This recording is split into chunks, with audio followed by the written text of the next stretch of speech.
안녕하십니까? 오늘은 고린도전서 1장부터 4장까지 보고요. 시편 140편 읽겠습니다. 거의 이제 끝을 향해 가고 있습니다, 여러분. 고린도전서를 볼 때 고린도전서가 언제 쓴 편지인가? 요거 되게 중요해요. 고린도전서 16장에 보면은요. 지금 바울이 어디 있다고 나오냐면 내가 지금은 에베소에 있다.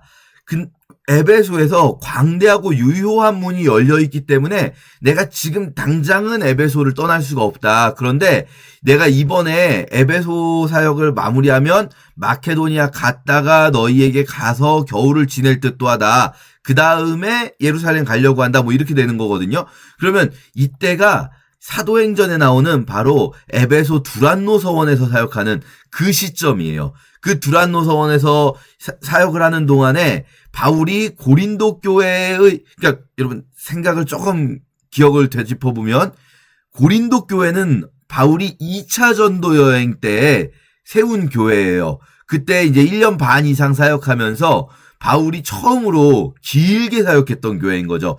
보통 교회들은 선교에서 전도하고 나서 몇 달 있다가 떠나고 이런 식으로 했을 텐데 또 몇 주 만에 떠나고 이랬을 텐데 뭐 데살로니가 같은 경우에 새 안식일이라고 했으니까 뭐 길어야 몇 달을 넘지 않았을 거예요. 그런데 고린도는 1년 6개월 사역하면서 교회를 제대로 세워놨단 말이에요, 바울이. 그리고 나서 바울이 2차 전도여행을 마치고 지나가는 길에 에베소에서 한번 이야기한 다음에 3차 전도 여행 때 본격적으로 에베소 사역이 시작돼요. 자, 에베소는 터키, 튀르키예의 제일 서쪽에 있는 항구 도시고 고린도는 거기서 바로 마주보는 그리스 쪽에 있는 항구 도시예요. 이 두 도시 사이에서 바울은 에베소에 사역하는데 고린도에서 있던 성도들이 바울과 편지를 주고받은 거죠. 바울이 이 고린도 전서가 첫 번째 편지가 아니라 우리가 뒤에 보다 보면은 내가 전에 너희에게 쓴 편지에는 이런 말이 나와요. 그러면 지금 우리에게는 없지만 고린도 전서 전에도 바울이 고린도 교회에 보낸 편지가 있었구나라는 생각을 하게 돼요. 그래서 바울과 고린도 교회 사이에는 편지가 여러 차례 왕래를 한 것 같다. 고린도 후서도 있고요.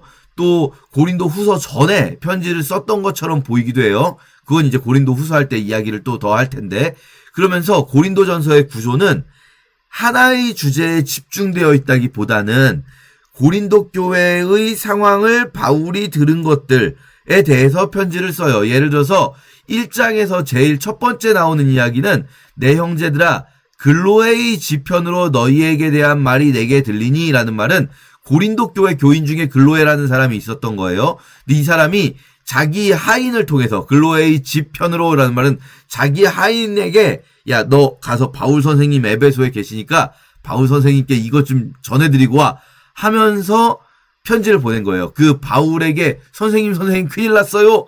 우리 가운데 분쟁이 있어요 하는 이 글로에의 집사람이 알려준 분쟁에 관한 내용이 오늘 읽을 1장부터 4장이라면 5장에서는 너희 중에 음행이 있다함을 들으니라고, 여기 들으니라고 되어 있는 거는요, 바울이 여러 경로를 통해서 3인칭 복수로 여러 경로를 통해서 들었다 혹은 소문을 들었다라는 거예요. 고린도 교회에 음행 사건이 있었어요. 그걸 바울이 들었다는 거죠. 또 7장에 보시면 너희가 쓴 문제에 대하여 말하면 이렇게 되어 있어요. 이거는 고린도 사람들이 고린도 교회에서 글로에 말고 또 다른 누군가가 바울에게 질문을 한 거죠. 선생님, 이건 어떻게 해야 되는 거죠? 이런 질문이 있었던 거예요. 거기에 대해서 이제 7장에서부터 말하기 시작합니다. 그래서 모모에 대하여는, 또 우상의 제물에 대하여는, 또 신령한 것들에 대하여는 이렇게 나오죠. 그러니까 모모에 대하여는 이게 다 이 7장부터 시작되는 너희가 쓴 내용들에 있는 거예요. 이들이 고린도 교인들이 결혼을 해야 됩니까? 말아야 됩니까? 또 우상의 제물은 먹어도 됩니까? 안 됩니까? 이런 질문을 바울에게 한 거죠. 에베소에 있는 바울에게 고린도 교회가.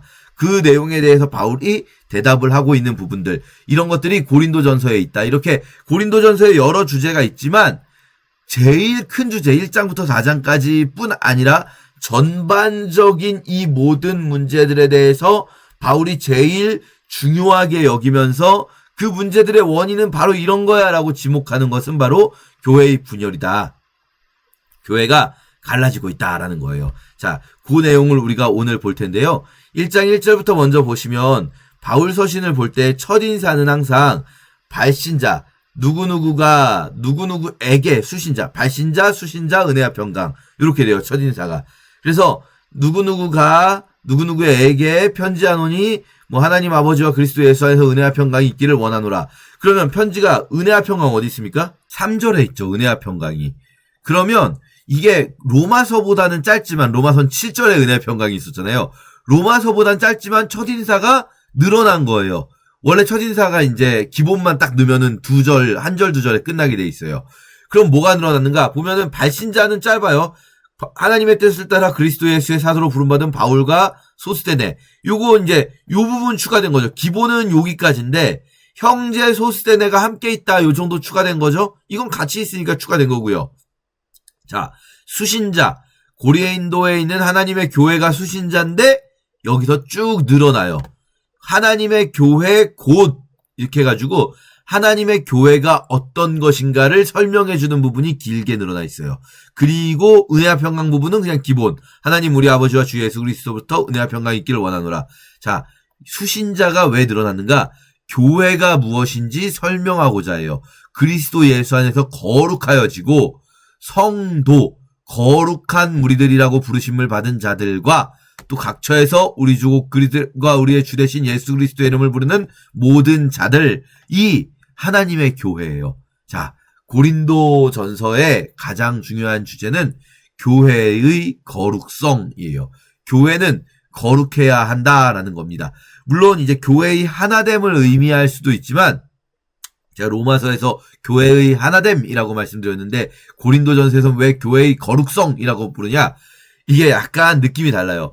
로마 교회의 분열이 어떤 자기들 나름대로 올바른 신학을 지키려는 어떤 노력에서 막 이들이 막 자기 의의를 내세우려고 한다거나 그거보다는 자기들 나름대로의 노력 속에서 교회가 그런데 잘못된 방향으로 노력해서 교회가 분열되어 간다. 그래서 이방인 교회나 유대인 교회가 각자 옳다고 믿는 바를 이렇게 주장하다 보니 교회가 분열된다라고 할 때 바울이 이야기한 거는 교회의 하나됨이 더 중요하다. 당신들이 각자 믿는 그런 어떤 신학적인 주장보다 교회의 하나됨이 더 중요하다 이랬다면 고린도 교회의 분열은 바울이 보기에 그런 게 아니에요. 고린도 교회의 분열은 어떤 신학적인 이유 이게 아니라 지들 잘난 척 하려고 각자 네가 잘났네 내가 잘났네 하다가 교회가 분열되는 그러다 보니까 다른 문제들도 마찬가지다. 음란의 문제도 왜 생겼는가? 또 이게 재판의 문제도 있거든요. 이런 것들 다 뭔가 이게 교회가 분열되는 것도 마찬가지로 거룩함을 잃어버리고 교회가 세상하고 똑같아지는 세속화된 교회의 모습이다라는 거죠. 세상하고 똑같아졌다. 이게 뭐냐면 지금 우리 세상 이야기하는 거 아니고요. 지금 우리 세상 말고 당시에 1세기 그리스 세계, 특히 그 그리스 세계의 중심 도시인 코린트라는 도시에서 그 당시의 문화에 젖어들어 버렸다. 그 당시에 여러분 우리가 그리스라고 하면 유명한 게 뭐가 있습니까? 뭐 그리스 신화도 있지만 그리스 철학이 있잖아요. 그쵸? 그 그리스 철학자들이 자기 제자들 중심으로 이렇게 파벌이 형성된단 말이에요. 그리고 여기에 이제 돈 있는 사람들이 아주 큰 돈, 이렇게 그냥 어느 정도 말고 이 고대 사회에는 진짜 귀족들 이런 사람들 있잖아요. 엄청나게 부유한 사람들이 후견인처럼 여러 사람에게 돈을 대줘요. 그럼 이 후견인을 중심으로 해서 파벌이 형성돼요. 우리 그리스 사회에서. 그래서 누가 진정한 지혜를 가지고 있는가 막 이런 걸 철학자들이 논쟁하고 그런 게 이 파벌 싸움이 되는 거죠. 근데 그런 문화가 고린도 교회 안에 쭉 들어와 있게 되는 거죠. 우리가 이제 오늘 그걸 보게 될 겁니다. 그런 상황에서 고린도 교회에게 교회는 그런 곳이 아니다. 교회는 거룩한 곳이다. 라는 이야기를 이제 하려고 하는 거죠, 바울은. 자, 인사 끝난 다음에 바로 본론 들어가지 않죠? 감사 부분 나옵니다. 너희를 위하여 감사오니. 그런데 이 부분에서 어떻게 보면 약간 감사한다고는 말하지만 바울이 앞으로 혼낼 부분을 미리 말하고 있어요. 그러니까 이게 자칫 어떻게 읽으면 어떤 분들은 실제로 그렇게 읽기도 하는데 약간은 이거는 비꼬는 말투일 수도 있다. 뉘앙스를 우리가 알 수 없는데, 저는 사실 뭐 비꼰다까지 정도는 아니고, 앞으로 바울이 이 부분을 혼낼 건데, 근데 그래도, 이렇게 또 좋은 부분도 있진 않은가라는 생각을 억지로 좋게 또 해볼 수 있었다라는 생각도 들고요. 아니면 읽기에 따라서는 여러분이 느끼시기에도 이건 비꼬는 게 맞는데라고 느끼실 수도 있어요. 왜냐하면 이제 무슨 얘기할 거냐면 뒤에 가서 니네가 지혜 가지고 이 세상 지혜 가지고 그걸로 서로 마치 그리스인들 헬라인들이 지혜를 찾는 그 그리스의 철학자 파벌 싸움처럼 니네가 서로 내가 지혜로워요 그렇게 따지는 그것들을 그런 짓거리들을 하고 있는 것을 바울이 이제 혼내킬 거거든요. 바울이 처음엔 좋게 말하는 것 같지만 좋게 말하지 않아요. 바울이 나중에는 되게 세게 말해요. 그래서 야 내가 니네한테 매를 가지고 이제 나 니네한테 갈 건데 니네 정신 차려. 내가 너희에게 나아가지 아니할 것 같이 교만하여졌는데 나 분명히 너희에게 갈 거야. 그 정신 차려. 내가 매 가지고 나가면 좋겠어? 라고 말하면서 이 문단을 마무리하거든요. 이 파벌 싸움의 문단. 이 파벌 싸움의 이유가 뭡니까? 서로 지혜롭다고 하는 거예요. 지혜롭다. 우리가 가지고 있는 지혜가 진짜 지혜다. 막 이런 것들. 그러니까 이 부분에서 하나님께 감사한다고 하는 말이 뭐 때문에 감사하냐면 야 너희가 모든 일 곧 모든 언변과 지식의 풍족함으로 내가 참 감사하다라고 말하거든요. 근데 그게 어떻게 보면은 아니 모든 언변과 지식의 풍족하다 이게 지금 지혜로움의 논쟁 진짜 지혜를 우리가 가지고 있다는 논쟁으로 파벌 싸움으로 분열되어 가는 교회에다가 이런 말을 할 때 이거 약간 오히려 혼내키려고 비꼬는 말 아니냐라고 생각할 수도 있고요. 그 정도까지는 아니더라도 고린도 교회가 어쨌든 굉장히 뭐랄까요 말 잘하는 사람들이 많았다. 말 잘하는 사람이 많아서 바울이 그것 때문에 화가 나기도 하지만 그래도 그것 때문에 감사합니다. 여러분이 그렇게 탁월한 지혜를 가지고 그리스도의 증거가 어쨌든 견고하게 되기 때문에 감사합니다. 이렇게 말할 수도 있는 거죠. 자, 어쨌든 간에 감사와 찬양이 이렇게 하나님은 미쁘시도다라고 하면서 9절까지 이어지고요. 이제 본론 10절. 본론 들어가자마자 주제 나옵니다. 형제들아 내가 우리 주 예수 그리스도의 이름으로 권하는데 분쟁 없어야 된다. 분쟁 없어야 된다. 그럼 무슨 분쟁이 있었을까요? 이게 중요해요. 고린도전서의 상황을 파악하는데 제일 중요한 건 이 분쟁이 무슨 분쟁인가 하는 겁니다. 형제들아 글로에이 지편으로 너희에게 대한 말이 들리니 분쟁이 있는데 바울에게, 아볼로에게, 게바에게, 그리스도에게 속한 자라고 한다라고 하는 거예요. 그러니까 바울파, 아볼로파, 게바는 누굽니까? 베드로파, 그리고 그리스도파. 이렇게 파벌이 나눠졌다는 거죠. 바울파, 아볼로파, 게바파, 그리스도파 이렇게 4개로 나눠진 것처럼 말하지만 사실 핵심은 2개예요. 그러니까 이 4파가 실제로 있었는지 아니면 나머지 2파는 그냥 바울이 그냥 말을 이렇게 강조하기 위해 편한 건지 알 수 없지만 어쨌든 핵심은 2파예요. 3장에 보니까 어떤 파와 어떤 파가 있는가? 어떤 이는 말하되 나는 바울에게라. 다른 이는 나는 아볼로에게라. 바울파와 아볼로파예요. 바울파와 아볼로파. 그럼 아볼로는 무엇이며 바울은 무엇이냐? 바울하고 아볼로가 뭐냐라고 말하는 것처럼 고린도 교회가 바울파와 아볼로파로 나눠져 있어요. 자, 왜 그럴까요? 왜 바울파와 아볼로파로 나눠졌습니까? 우리 사도행전에서 봤었어요. 제가 그때 시간이 없어서 좀 빨리 지나가기는 했는데 바울이 고린도 교회를 세웠죠. 사도행전 18장에서. 고린도 교회를 세우고 바울이 1년 6개월 사역하면서 고린도 교회를 든든히 세웠어요. 그리고 나서 바울은 떠났어요. 고린도 교회를 떠났는데 그때 바울이 고린도 교회를 떠나가 있던 사이에 알렉산드리아에서 난 아볼로라고 하는 사람이 에베소에 왔는데 그가 브리스길라와 아굴라를 만나서 브리스길라 아굴라는 에베소에 남은 거예요.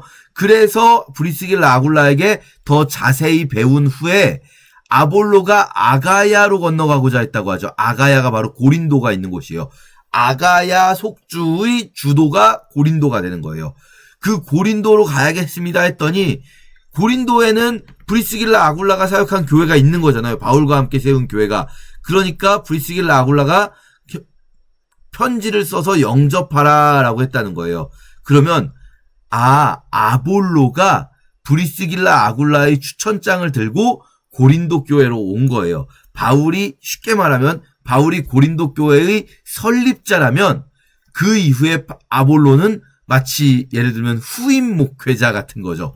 그런데 아볼로가 믿는 자들에게 많은 유익을 주고 성경으로서 예수는 그리스도라고 공중 앞에서 힘있게 유대인의 말을 이겼어요. 왜요? 아볼로라는 사람의 특징이 뭐냐면 알렉산드리아에서 난 유대인이고 언변이 좋대요. 이 알렉산드리아에서 난이라는 표현을 굳이 넣은 거는요.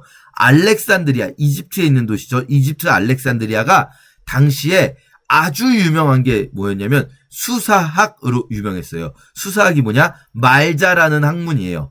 그러니까 아주 우리가 국어, 영어, 수학 배우는 것처럼 뭐 다른 과목들도 배우지만 국영수를 우리는 제일 집중적으로 배우잖아요. 한국 학생들 전 세계 어디를 가도 물론 제일 최상위권에서는 뭐 결과가 다르지만 평균적으로 수학 제일 잘하는 학생들 중에 하나 아닙니까? 그것처럼 그 당시에 고대 지중해 세계의 도시들마다 어느 도시는 뭘 잘해 이런 게 있는데 알렉산드리아는요 수사학, 말 잘하게 하는 학문으로 유명했어요. 그리고 이 아볼로가 언변이 좋은 사람이에요. 그러니까 여러분 생각해보세요. 바울은 설교를 잘하는 사람인가? 그렇지 않아요. 바울의 설교를 듣다가 졸다가 떨어져 죽지 않습니까? 유도고라는 청년이. 바울이 고린도 후서에서 뭐라고 하냐면 내가 말에는 졸하나 이렇게 표현해요. 나 말을 그렇게 잘하진 않는다. 너희가 그리고 나를 보고 떨어져 있을 때는 담대하게 말을 잘하는 사람 같은데 편지로는 글을 잘 쓰는데 그런데 만나면은 그렇지 않다라고 나를 비판한다. 라는 이야기를 바울이 고린도 후서에 쓰거든요. 그러니까 이런 거죠. 자, 바울 선교사님이 처음에 교회를 세웠는데 이 선교사님은 열정이 넘치고 추진력과 그리고 정말 행동력이 넘쳐서 그래서 이 열정으로 교회를 초기에 세우셨어요. 그리고 나서 이분이 떠난 후에 그 다음으로 온 후임자는 말을 너무 잘해요. 설교를. 너무 탁월해요. 그러니까 사람들이 갈라지는 거죠. 바울에게 들었던 거는 그건 지금 생각해보면 지루하기만 하고 설교 같지도 않았어. 아볼로의 설교를 들으니까 진짜 설교 같네. 아볼로야말로 진짜 지혜를 가진 사람이네. 또 어떤 사람들은 무슨 소리야. 그래도 바울 선생님이 세운 교회인데 이러면서 바울파와 아볼로파로 깨져 있는 거죠. 교회가. 그게 바로 바울이 에베소에서 사역하는 동안 듣게 된 소식인 거예요. 선생님 지금 바울파랑 아볼로파로 교회가 깨져 있어요 라는 거예요. 자, 근데 바울은 이들의 본질을 알아요. 이들의 본질, 바울파와 아볼로파라고 하는 사람들이 진짜로 바울을 위해서 아볼로를 위해서 하는 게 아니라는 걸 알아요. 우리가 이거 자칫 오해하면 아볼로가 의도적으로 자기 사람 만든 건가 하는 생각할 수 있는데 그게 절대 아닌 게요. 고린도전서를 쓰고 있는 시점에서 아볼로가 어디 있는가 이렇게 바울파와 아볼로파로 나눠지는 거는요. 아볼로가 사역하는 동안 있었던 일이 아니에요. 지금 아볼로는 어디 있는가? 고린도전서 16장에 보면 바울과 함께 있어요. 지금 형제 아볼로에 대하여는 그에게 형제들과 함께 너희에게 가라고 내가 많이 권하였으되 라고 말하죠. 이게 무슨 말입니까? 지금 바울과 함께 있다는 거예요. 그러니까 아볼로도 고린도에서 어느 정도 사역하다가 에베소로 다시 돌아온 거예요. 아볼로가. 그리고 바울이 이제 바울과 함께 사역을 하고 있는 거죠. 에베소에서. 왜냐? 에베소 사역이 너무나 확장되고 있는 와중이기 때문에. 근데 바울이 고린도 교회가 바울파와 아볼로파로 분열됐다는 얘기를 듣고 아마도 상상해 본다면 바울이 아볼로에게 네가 좀 가라. 나는 지금 여기서 에베소 사역에서 내가 자리를 비울 수 없으니까 네가 가서 지금 이거 좀 수습하고 와라 하는데 아볼로가 지금은 갈 뜻이 전혀 없대요. 저 못 갑니다. 바울 선생님 제가 가면 안 돼요 라고 하는 거예요. 왜 그런가? 아마도 상상력을 조금 더 해본다면 아볼로 입장에서는 너무 미안할 수 있죠. 바울이 세운 교회인데 물론 바울이 세운 거 아니죠. 하나님께서 세우신 교회인데 어쨌든 인간적으로 아볼로가 인간적인 미안함이 있을 수 있는 게 아니 바울이 사역해서 세운 교회인데 자기는 나름대로 열심히 사역을 하고 왔다고 생각을 했는데 뭔가 자기 때문에 교회가 분열된 것 같은 그런 생각이 있을 수 있잖아요. 그러니까 바울 선생님 저는 가면 안 될 것 같아요. 제가 가면은 더 분열될 것 같아요. 저 때문에 이렇게 된 건데요. 제가 어떻게 가요? 선생님이 직접 가셔야 됩니다. 이러면서 이제 바울은 아볼로 보고 가라고 하고 아볼로는 못 가겠다고 하고 그런 상황이 지금 여기 나오고 있는 거죠. 그러니까 아볼로 때문에 아볼로파가 생긴 게 아닌 거예요. 자기들끼리. 그럼 자기들끼리 왜 그런 짓을 하는가?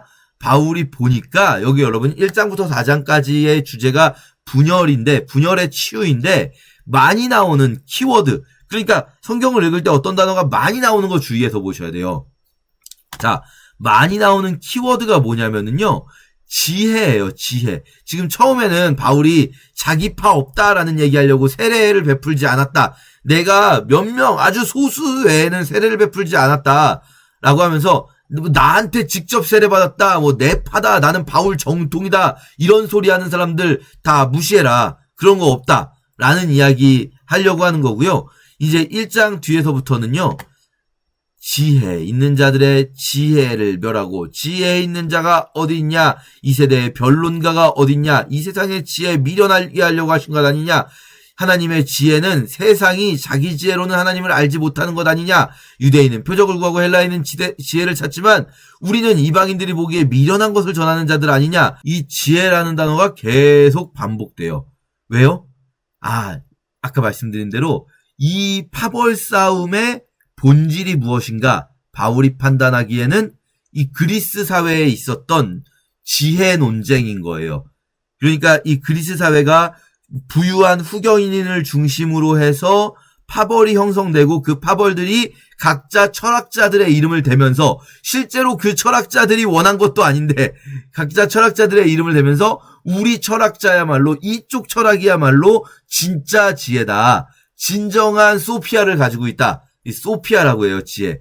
진정한 소피아를 가진 건 우리야라고 파벌 싸움을 하는 게 그게 지금 교회 안에 들어와 있다는 거예요. 근데 바울이 고린도 교회를 알아요. 바울이 고린도 교회 사람들을 아는데 이 데살로니가 교회 같은 경우는 처음부터 귀부인들과 이 부유한 자들 중심으로 교회가 세워졌었어요, 사실은. 그런데 고린도 교회는 어떤 사람들이었냐면 형제들아 너희를 부르심을 봐라.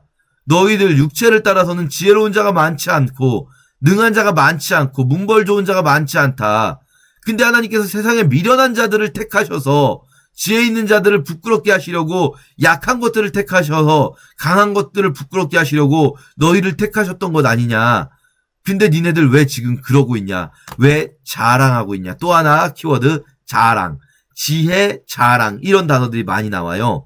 그러니까 지금 고린도 교회에 무슨 일이 벌어지는가. 원래 고린도 교회는요. 그 그리스 사회, 코린트 사회에서 이런 어떤 지혜 논쟁, 파벌 싸움 이런 거에 끼지도 못하는 사람들이에요, 원래.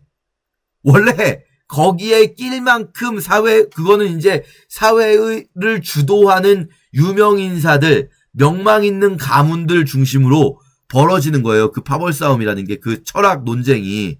그리고 이 고린도 교인들은 사실은 그런데 끼지도 못하는 사회적으로 보면 미련한 자들이에요. 그리스 철학자들이, 철학을 막 얘기하는 사람들이, 철학이 어쩌네 저쩌네 얘기하는 사람들이 보기에는 이 무식한 사람들이에요, 원래 고린도 교인들이.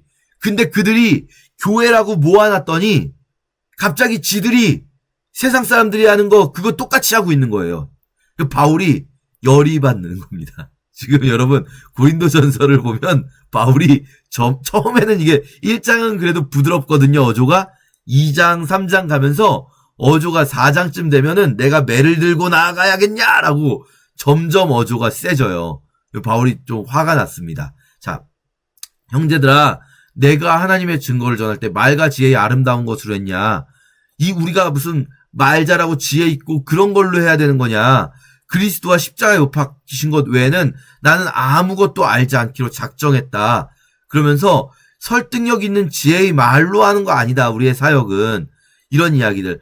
사람의 지혜에 있지 않고 하나님의 능력에 있는 거다라는 것 우리 읽으시면은 바울이 지금 이런 말을 왜 하고 있구나. 이 사람의 지혜 이런 것에 대해서 말하는 것들. 그리고 3장에서는 너희가 육신에 속한 자다. 시기와 분쟁이 있으면 아직도 육신에 속한 거다. 너희는 거듭난 자, 영에 속한 자가 되어야 하는데 너희가 백날 지혜로운 척 해봐야 너희는 영에 속한 자가 아니다. 왜? 너희가 영에 속한 자가 아니라는 것의 가장 확실한 증거가 뭡니까? 분열하는 것, 시기와 분쟁이 있으니까 너희 육신에 속한 자다. 니네 백날 지혜로운 척 해봐라. 백날 말 잘해봐라. 니넨 육신에 속한 자다. 라는 거죠. 그러면서 바울과 아볼로가 뭐냐.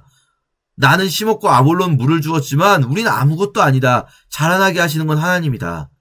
바울이 씨를 심었다고 한들, 아볼로가 물을 주었다고 한들 자라나겠습니까? 하나님이 아니시라면? 그러니까 심는 이나 물 주는 이는 아무것도 아니고 자라게 하시는 이는 하나님 뿐이시다. 심는 이와 물 주는 이는 한 가지다. 우리는 같은 편이다. 심는 이와 물 주는 이는.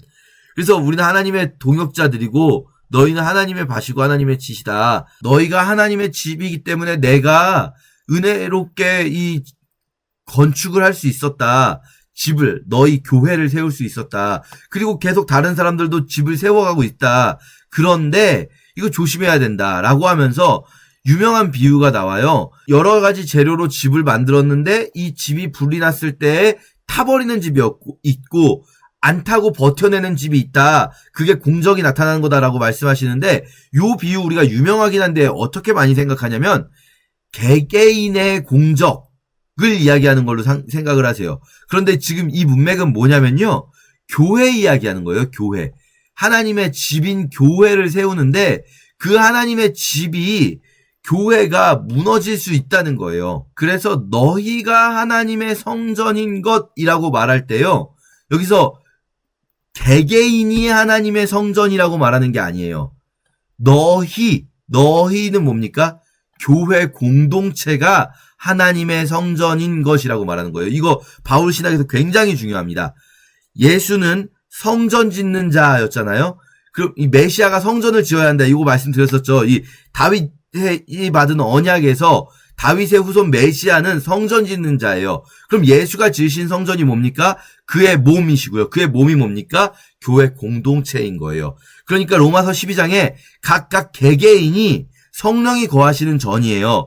그런데 성령이 거하시는 전 개개인이 연결되어서 거대한 성전이 되어가는 거예요. 이게 고린도전서, 에베소서 이런 데서 굉장히 중요한 개념이에요. 교회가 공동체, 그러니까 건물 말고 공동체가 성전이기 때문에 하나님의 성전을 더럽히는 자 반드시 하나님께서 멸하리라. 이게 무슨 말입니까? 교회를 분열시키고 교회의 거룩성을 해치는 자. 하나님의 성전은 거룩하니 너희도 그러하니라. 너희 교회는 공동체는 거룩하다. 이 성전을 더럽히는 자는 그러니까 교회 공동체를 더럽히는 것은 구약시대의 성전을 더럽히는 것과 같은 거다. 그리고 그게 교회 공동체를 더럽히는 게 뭐 하는 겁니까? 분열시키는 것. 지금 여기서는 처음에 제일 중요하게 나온 거 교회를 분열시키는 것이다. 너희 속이지 마라. 너희 중에 세상 지혜가 있다고 생각하면 어리석은 자가 되라. 니네들 세상 지혜 있다고 착각하지 말아라. 그리고 자랑하지 말아라. 이 지금 계속 반복되죠? 지혜, 자랑. 지혜를 가지고 자랑하지 말아라. 이게 분열의 원인인 거예요. 고린도 교회 분열의 원인. 로마 교회 분열의 원인하고 결이 조금 다르다. 그래서 바울이 고린도 교회에는 조금 더 표현이 강하고 혼내는 표현들이 많이 나온다. 이런 식으로 혼냅니다. 누가 너를 남달리 구별했냐? 네가 있는 것 중에 받지 않은 게 뭔데? 네가 왜 자랑하냐? 니네가 참 좋겠다. 니네 이미 배부르고 이미 풍성하고 우리가 없어도 왕이 되었다. 우리가 너희와 함께 왕노릇하기 위해서 너희가 왕 되기를 원하는데 근데 니네는 우리 없이도 왕이 됐네? 사도인 우리들은 정말 죽임당하기로 작정된 자들처럼 세상 끄트머리에 두셔서 사람들에게 구경거리가 되었는데 우리는 그리스도 때문에 어리석은데 니네는 지혜롭고 우리는 약한데 너희는 강하고 너희는 존귀한데 우리는 비천하고 우리는 줄이고 목마르면서 헐벗고 매맞으며 정처가 없는데 니네들은 지금 참 좋겠다라고 말하는 거예요. 지금 무슨 말인지 이해되시죠? 이게 어떻게 혼내고 있는 건지. 야, 니네들 지혜로워서 좋겠다. 우린 어리석은데. 야, 니네들 강해서 좋겠다. 우린 약한데. 야, 니네들 존귀하구나. 아주 그냥. 이렇게 지금 혼내고 있는 거죠. 그러면서 바울이 말합니다. 나는 내가 지금 너희들 혼내는 거 아니다. 너희를 부끄럽게 하려고 이것을 쓰는 것이 아니라 너희를 권하는 거다. 사랑하는 자녀같이. 근데 사실은 혼내는 거 맞죠. 이걸 읽으면 어떻게 안 혼내는 게 됩니까? 근데 바울은 정말로 내가 너희를 그냥 혼내는 게 목적이 아니다. 부끄럽게 하는 게 목적이 아니고 너희를 돌이키고 싶은 거다라는 거예요. 그리스도 안에서 1만 스승이 있지만 아버지가 많지 않은데 나는 정말 너희를 낳은 마음을 가지고 있다. 그러니까 너희들 제발 돌이켜라 라고 하면서 지금 일단 디모데를 보낸 겁니다. 그러니까 바울이 직접 가지 못하니까 편지를 써서 디모데를 보낸 거죠. 어디서요? 에베소에서. 자, 그러면서 어떤 이들은 내가 나아가지 않을 것처럼 교만해졌지만 나 반드시 갈 거니까 니네들 정신 차리고 있어 라고 말하면서 4장까지 함께 읽겠습니다. 제1장. 하나님의 뜻을 따라 그리스도 예수의 사도로 부르심을 받은 바울과 형제 소스데네는 고린도에 있는 하나님의 교회 곧 그리스도 예수 안에서 거룩하여지고 성도라 부르심을 받은 자들과 또 각처에서 우리의 주 곧 그들과 우리의 주 되신 예수 그리스도의 이름을 부르는 모든 자들에게 하나님 우리 아버지와 주 예수 그리스도로부터 은혜와 평강이 있기를 원하노라. 그리스도 예수 안에서 너희에게 주신 하나님의 은혜로 말미암아 내가 너희를 위하여 항상 하나님께 감사하노니 이는 너희가 그 안에서 모든 일 곧 모든 언병과 모든 지식의 풍족함으로 그리스도의 증거가 너희 중에 견고하게 되어 너희가 모든 은사에 부족함이 없이 우리 주 예수 그리스도의 나타나심을 기다림이라. 주께서 너희를 우리 주 예수 그리스도의 날에 책망할 것이 없는 자로 끝까지 견고하게 하시리라. 너희를 불러 그의 아들 예수 그리스도 우리 주와 더불어 교제하게 하시는 하나님은 미쁘시도다. 형제들아, 내가 우리 주 예수 그리스도의 이름으로 너희를 권하노니 모두가 같은 말을 하고 너희 가운데 분쟁이 없이 같은 마음과 같은 뜻으로 온전히 합하라. 내 형제들아, 근로의 지편으로 너희에 대한 말이 내게 들리니 곧 너희 가운데 분쟁이 있다는 것이라. 내가 이것을 말하거니와 너희가 각각 이르되 나는 바울에게, 나는 아볼레에게, 나는 게바에게, 나는 그리스도에게 속한 자라 한다는 것이니 그리스도께서 어찌 나뉘었느냐? 바울이 너희를 위하여 십자가에 못 박혔으며 바울의 이름으로 너희가 세례를 받았느냐? 나는 그리스도와 가이오 외에는 너희 중 아무에게도 내가 세례를 베풀지 아니한 것을 감사하노니 이는 아무도 나의 이름으로 세례를 받았다 말하지 못하게 하려 함이라. 내가 또한 스데바나 집 사람에게 세례를 베풀었고 그 외에는 다른 누구에게 세례를 베풀었는지 알지 못하노라. 그리스도께서 나를 보내심은 세례를 베풀게 하려 하심이 아니요 오직 복음을 전하게 하려 하심이로되 말의 지혜로 하지 아니함은 그리스도의 십자가가 헛되지 않게 하려 함이라. 십자가의 도가 멸망하는 자들에게는 미련한 것이요 구원을 받는 우리에게는 하나님의 능력이라. 기록된 바 내가 지혜 있는 자들의 지혜를 멸하고 총명한 자들의 총명을 폐하리라 하였으니 지혜 있는 자가 어디 있느냐? 선비가 어디 있느냐? 이 세대의 변론가가 어디 있느냐? 하나님께서 이 세상의 지혜를 미련하게 하신 것이 아니냐? 하나님의 지혜에 있어서는 이 세상이 자기 지혜로 하나님을 알지 못하므로 하나님께서 전도에 미련한 것으로 믿는 자들을 구원하시기를 기뻐하셨도다. 유대인은 표적을 구하고 헬라인은 지혜를 찾으나 우리는 십자가에 못 박힌 그리스도를 전하니 유대인에게는 거리끼는 것이요 이방인에게는 미련한 것이로되 오직 부르심을 받은 자들에게는 유대인이나 헬라인이나 그리스도는 하나님의 능력이요 하나님의 지혜니라. 하나님의 어리석음이 사람보다 지혜롭고 하나님의 약하심이 사람보다 강하니라. 형제들아, 너희를 부르심을 보라.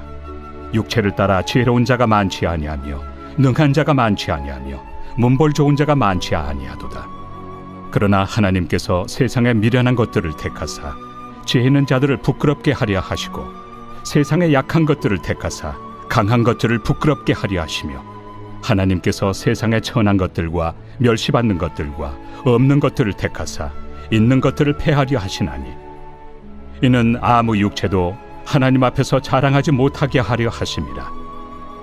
너희는 하나님으로부터 나서 그리스도 예수 안에 있고 예수는 하나님으로부터 나와서 우리에게 지혜와 의로움과 거룩함과 구원함이 되셨으니 기록된 바 자랑하는 자는 주 안에서 자랑하라 함과 같게 하려 함이라.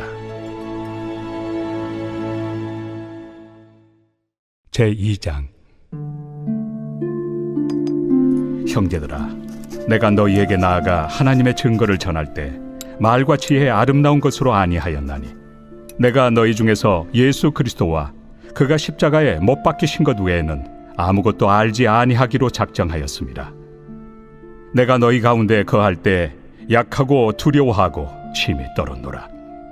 내 말과 내 전도함이 설득력 있는 지혜 말로 하지 아니하고 다만 성령의 나타나심과 능력으로 하여 너희 믿음이 사람의 지혜에 있지 아니하고 다만 하나님의 능력에 있게 하려 하였노라. 그러나 우리가 온전한 자들 중에서는 지혜를 말하노니 이는 이 세상의 지혜가 아니요 또 이 세상에서 없어질 통치자들의 지혜도 아니요 오직 은밀한 가운데 있는 하나님의 지혜를 말하는 것으로서 곧 감춰졌던 것인데 하나님이 우리의 영광을 위하여 만세전에 미리 정하신 것이라. 이 지혜는 이 세대 통치자들이 한 사람도 알지 못하였나니 만일 알았더라면 영광의 주를 십자가에 못 박지 아니하였으리라. 기록된 바 하나님이 자기를 사랑하는 자들을 위하여 예비하신 모든 것은 눈으로 보지 못하고 귀로 듣지 못하고 사람의 마음으로 생각하지도 못하였다 함과 같으리라.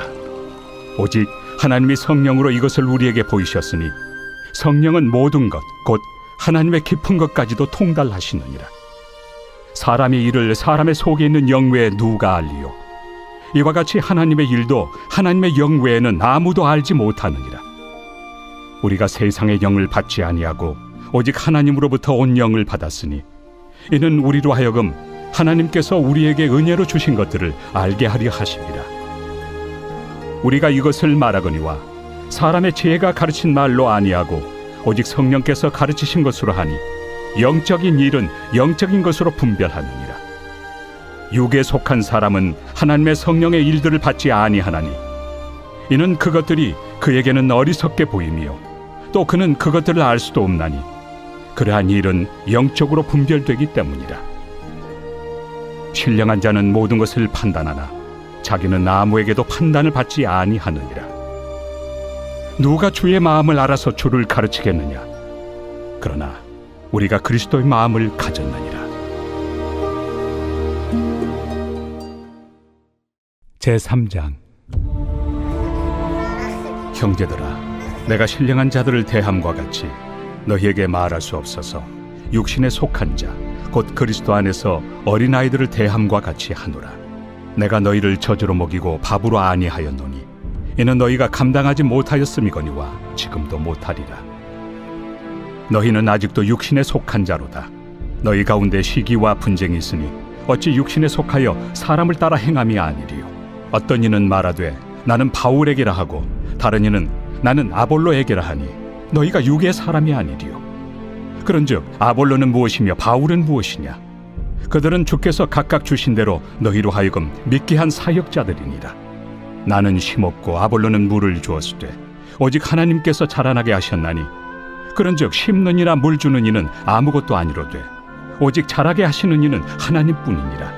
심는 이와 물 주는 이는 한 가지이나 각각 자기가 일한 대로 자기의 상을 받으리라. 우리는 하나님의 동역자들이요 너희는 하나님의 밭이요 하나님의 집이니라.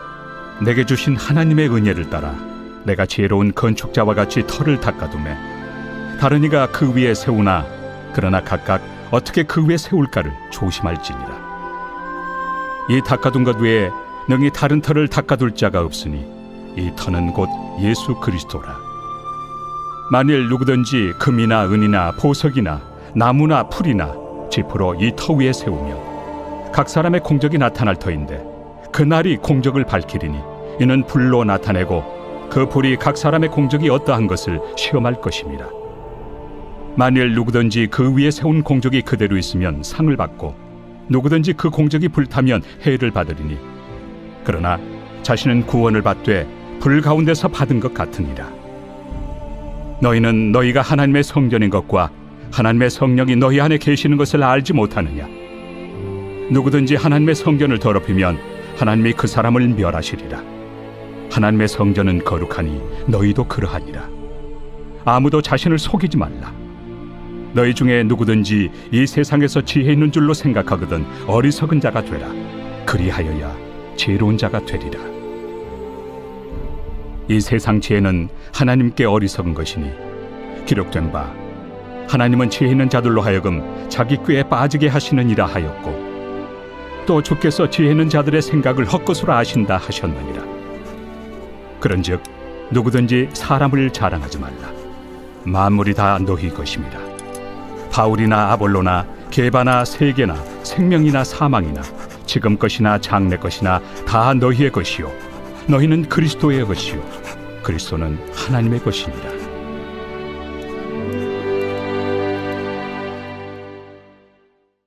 제4장. 사람이 마땅히 우리를 그리스도의 일꾼이요 하나님의 비밀을 맡은 자로 여길지어다. 그리고 맡은 자들에게 구할 것은 충성이니라. 너희에게나 다른 사람에게나 판단받는 것이 내게는 매우 작은 일이라. 나도 나를 판단하지 아니하노니 내가 자책할 아무것도 깨닫지 못하나 이로 말미암아 의롭다함을 얻지 못하노라. 다만 나를 심판하실 이는 주시니라. 그러므로 때가 이르기 전 곧 주께서 오시기까지 아무것도 판단하지 말라. 그가 어둠에 감추인 것들을 드러내고 마음의 뜻을 나타내시리니 그때 각 사람에게 하나님으로부터 칭찬이 있으리라. 형제들아, 내가 너희를 위하여 이 일에 나와 아볼로를 들어서 본을 보였으니 이는 너희로 하여금 기록된 말씀 밖으로 넘어가지 말라 한 것을 우리에게서 배워 서로 대적하여 교만한 마음을 가지지 말게 하려 함이라. 누가 너를 남달리 구별하였느냐? 내게 있는 것 중에 받지 아니한 것이 무엇이냐? 내가 받았은즉 어찌하여 받지 아니한 것 같이 자랑하느냐? 너희가 이미 배부르며 이미 풍성하며 우리 없이도 왕이 되었도다. 우리가 너희와 함께 왕 노릇하기 위하여 참으로 너희가 왕이 되기를 원하노라. 내가 생각하건대 하나님이 사도인 우리를 죽이기로 작정된 자같이 끄트머리에 두셨으며 우리는 세계 곧 천사와 사람에게 구경거리가 되었노라. 우리는 그리스도 때문에 어리석으나 너희는 그리스도 안에서 지혜롭고, 우리는 약하나 너희는 강하고, 너희는 존귀하나 우리는 비천하여 바로 이 시각까지 우리가 줄이고 목마르며 헐벗고 매맞으며 정처가 없고, 또 수고하여 친히 손으로 일을 하며 모욕을 당한 즉 축복하고 박해를 받은 즉 참고 비방을 받은 즉 권면하니 우리가 지금까지 세상의 더러운 것과 만물의 찌꺼기 같이 되었도다. 내가 너희를 부끄럽게 하려고 이것을 쓰는 것이 아니라 오직 너희를 내 사랑하는 자녀같이 권하려 하는 것이라. 그리스도 안에서 일만 스승이 있으되 아버지는 많지 아니하니 그리스도 예수 안에서 내가 복음으로써 너희를 낳았습니다. 그러므로 내가 너희에게 권하노니 너희는 나를 본받는 자가 되라. 이로 말미암아 내가 주 안에서 내 사랑하고 신실한 아들 디모데를 너희에게 보내었으니 그가 너희로 하여금 그리스도 예수 안에서 나의 행사 곧 내가 각처 각 교회에서 가르치는 것을 생각나게 하리라. 어떤 이들은 내가 너희에게 나아가지 아니할 것 같이 스스로 교만하여졌으나 주께서 허락하시면 내가 너희에게 속히 나아가서 교만한 자들의 말이 아니라 오직 그 능력을 알아보겠으니 하나님의 나라는 말에 있지 아니하고 오직 능력에 있습니다. 너희가 무엇을 원하느냐? 내가 매를 가지고 너희에게 나아가리야. 사랑과 온유한 마음으로 나아가리야. 제 140편 다윗의 시. 인도자를 따라 부르는 노래.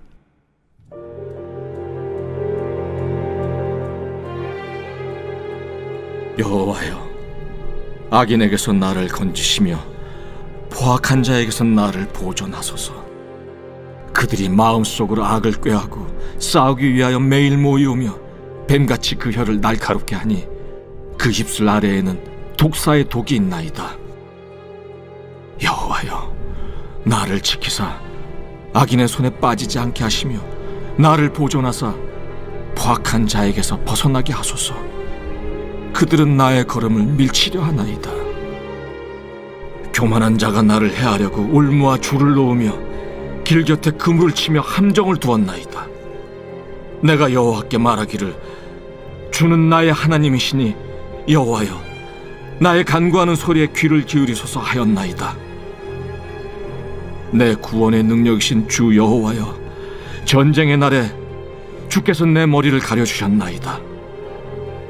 여호와여, 악인의 소원을 허락하지 마시며 그의 악한 꾀를 이루지 못하게 하소서. 그들이 스스로 높일까 하나이다.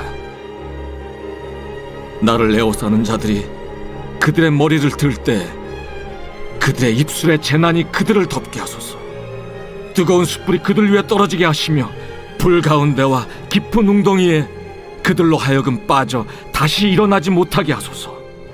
악담하는 자는 세상에서 굳게 서지 못하며 포악한 자는 재앙이 따라서 패망하게 하리이다.